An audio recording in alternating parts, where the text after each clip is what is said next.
You might not like this, or even worse, you're not going to realize it's you that I'm talking about. You might not think that your anger is too much of a problem, but that's the thing. You may not think it's a problem. But what would others say around you if you were to ask them about it? Would they agree with you and say it's not much of an issue, or would they have something different to say? So this is when we start being more conscious, more aware, and a byproduct of being more aware and conscious helps us navigate life a little easier and build stronger relationships. But if you're unable to control your temper around your wife and your kids, or anywhere in public for that matter, then it is a problem. Your anger is an issue and it needs to be addressed. Yes, of course, we're allowed to be pissed off.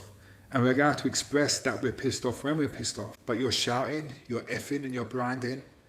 That's a loss of control. That's what boys do, not men. And if this does speak to you, and you are picking up what I'm putting down, then this needs to be your priority. Because if it does continue, the relationships that mean so much to you will break down. And sometimes it's really hard to rebuild those relationships. I know that from experience. And as I say, prevention is better than cure.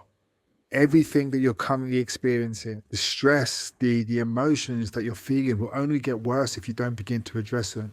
I know when we think that we've got bills to pay and there's other things that need our priority, but those things aren't going to mean anything if the people that you care about aren't around to share whatever you're trying to build with you.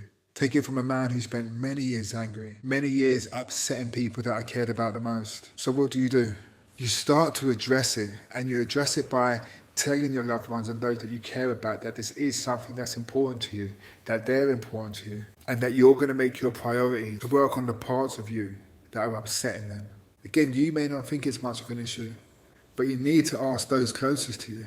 You need to say, how is my anger for you? Because I know that I lose my shit.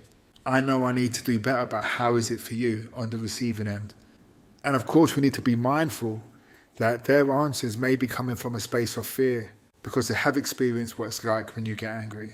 And they may fear that telling you the truth might invoke that reaction. So this is on you, my friend. This is on you to discern whether or not they're being honest, or if they're answering from a place of fear, uncertainty, if they're treading on eggshells to avoid causing any upset. Your anger isn't the issue. There is something underlying that needs to be addressed. And that could only be addressed once you take responsibility and say to yourself that your anger is an issue. I know that sounds contradictory, but it starts somewhere, and it starts with addressing the anger. So how does this feel? Right now, you're probably putting yourself in the shoes of those you care about. You might be asking yourself, how do they perceive me, if you haven't done that already? And if it's anything other than a positive light, then you know that this is something that you're going to need to work on. If you haven't signed up already, I have a free 14-day realistic anger management course. 14 really short videos, useful and practical exercises that you can use to help you navigate the challenges caused by your anger. And you can get it for free by just clicking the link in bio.